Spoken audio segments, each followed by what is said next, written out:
Mbak.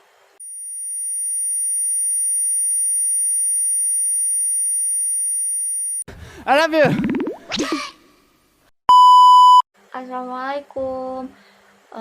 Kenalin, nama aku Kursita. Di sini aku mau bahas mitos atau fakta tentang horor yang beredar di masyarakat ataupun yang banyak orang percaya. Dan apa ya? Karena nggak memungkiri gitu, zaman sekarang masih banyak yang kayak gitu. Soalnya juga masih trending kan tentang horor. Jadi aku mau bahas di sini. Kita mulai yang pertama. Yang pertama, ketempelan atau kerasukan makhluk halus, apa bedanya? Yang pertama itu kepala pusing. Maybe itu bisa aja ya, kepalanya pusing. Tapi bisa juga karena kurang darah kayak atau kelebihan darah ya kan? Kalian tuh harus berpikir positif dulu, jangan dulu.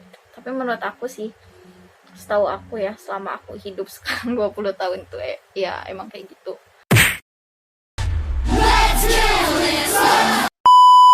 Kedua, kepala kepala pundak kerasa berat. Ya, menurut aku pundak kadang ngerasa berat kalau misalnya kita ketempelan. Bisa aja. Mungkin kalau kalian nggak habis kerja atau kalian habis ngelewat tempat angkut terus tiba-tiba pundak berat, itu bisa jadi. Menurut aku ini fakta sih. Emosian. Menurut aku sih ini kayak kurang valid ya. Kenapa? Karena emosian itu tergantung mood kita.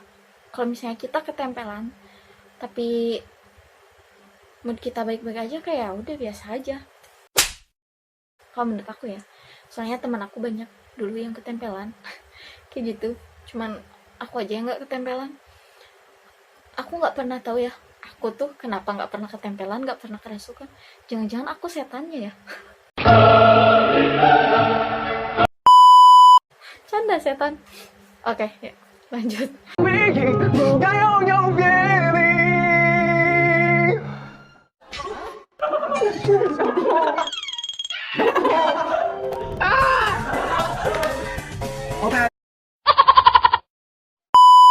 Nggak fokus. Nggak fokus. Menurut aku ini bisa valid ya, soalnya kalau misalnya orang ketempelan itu kadang kita tuh nggak fokus, kayak mikirnya tuh kemana-mana atau pikiran kita kosong, tatapan kita kosong. Menurut aku itu valid, menurut aku. Jadi menurut aku ciri-ciri ketempelan itu validnya sih semuanya juga valid, cuman kalau yang emosian enggak, menurut aku itu nggak valid. Kenapa? Karena kalau ketempelan tapi mood kita lagi bagus tuh kayak udah biasa aja, cuman kayak kosong pikiran kita kosong, mata kita kosong. Yang pertama tuh ada mata merah. Selama aku hidup di dunia ini, aku nggak selalu yang ketempelan itu matanya merah. Maybe aku punya teman yang gampang banget kerasukan karena dia bisa lihat. Jadi kalau misalnya dia lihat nih, misalnya aku nih temennya aku gimana sih ya, jadi aku orang yang sering bisa kerasukan itu. Jadi misalnya aku main ke suatu tempat terus wah ada noni, pas dia pulang bisa aja dia kerasukan, langsung kerasukan tapi matanya nggak merah. Menurut aku ya, setiap dia kerasukan matanya tuh nggak merah. Menurut aku ini no, not perubahan nada bicara atau intonasi suara. Kalau ini ya ini bisa jadi. Soalnya kenapa, setiap yang kerasukan tuh beda-beda kan. Ada yang kayak misalnya kerasukan noni Belanda kan ngomongnya tuh kayak orang bule ngomong Indonesia kayak gitu ya. Kayak misalnya aku tidak tahu dan aku tidak mau bicara. Seperti itu, kayak ya berarti emang apa ya? Pusing. Oke, jadi pokoknya perubahan intonasi suara menurut aku valid, karena kalau misalnya kita kerasukan hantu anak kecil, kayak suaraku kayak gini kan. Kalau misalnya aku kerasukan anak kecil kayak jadi, aku mau cucu, nak cucu boleh, kayak gitu kan. Kalau kayak yang serem-serem kayak gitulah, aku nggak bisa ngertiinnya. Menurut aku yang kedua ini valid banget. Karena apa? Perubahan suara itu paling dominan, tapi kalian harus bisa bedain yang kerasukan sama yang ngedrama, karena sekarang mah hidup kalau nggak drama nggak asik. Gucci gang, Gucci gang, Gucci gang, Gucci gang, Gucci, Gucci, Gucci gang.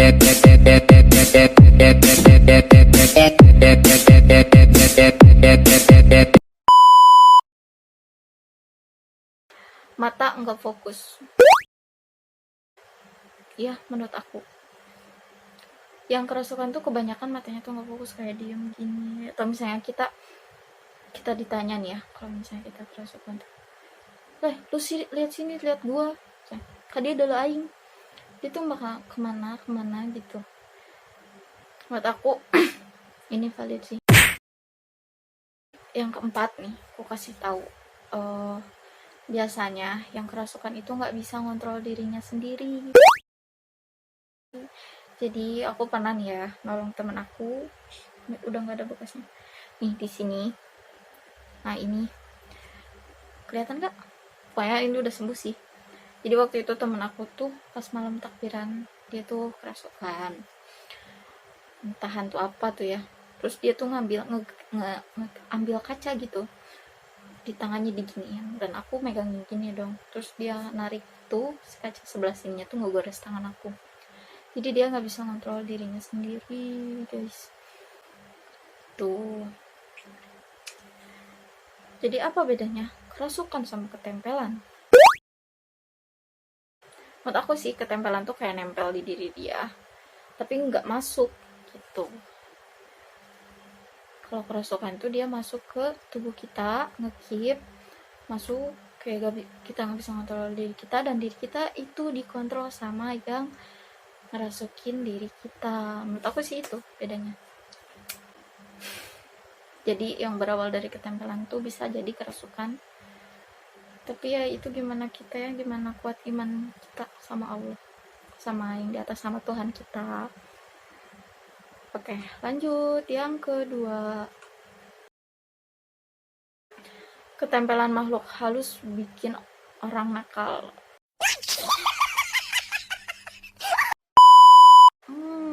Maybe menurut aku ini seteng ya, 50-50. Jadi menurut aku sih yang ketempelan makhluk halus itu bisa bikin orang nakal. Nggak semuanya. Kadang ada orang yang ketempelan tuh malah jadi baik. Kadang ada yang nakal juga, tergantung si hantunya. Kalau misalnya kita ketempelan sama hantu yang bisa jagain kita, malah kita kayak bakal jadi waspada, bakal jadi baik gitu. Bisa jadi rajin ibadah. Kenapa ya gue kayak gini? Kalau misalnya orang yang kuat iman ya ketempelan gitu, kayak langsung mendekatkan diri kepada yang maha kuasa. Cakep. Tapi kalau misalnya anak yang nakal terus ketempelan sama hantu, misalnya Mbak Kun atau Oci, ya kan? Poci maksudnya.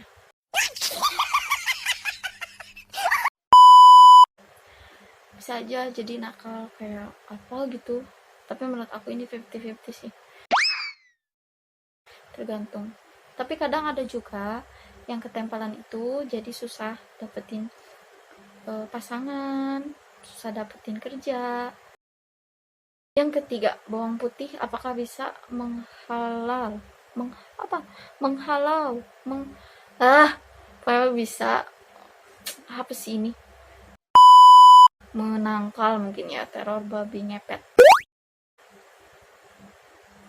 Menurut aku sih itu mitos. Karena apa? Menurut aku nggak ada yang bisa kayak menghalau terornya si babi ngepet. Kenapa? Menurut aku ya emang nggak valid. Cobain aja kalian, kalau di situ ada yang kayak muja babi ngepet, cobain kalian sediain bawang putih misalnya di dompet kalian. Menurut aku itu nggak valid sih. karena jalan satu-satunya ya nangkap itu si babi. Aku lupa sih bilang babinya. Ya menurut aku ini nggak valid sih, ini mitos.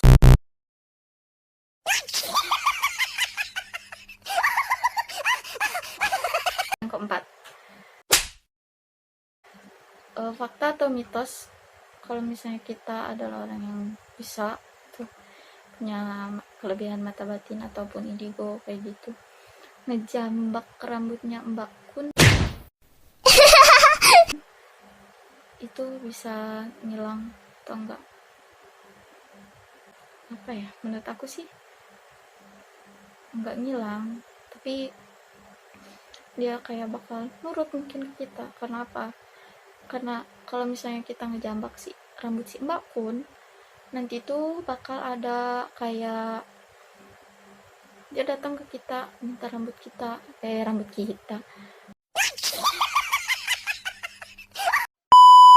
rambutnya dia, kayak sambil nangis balikin rambut gua. Kalau misalnya apa ya,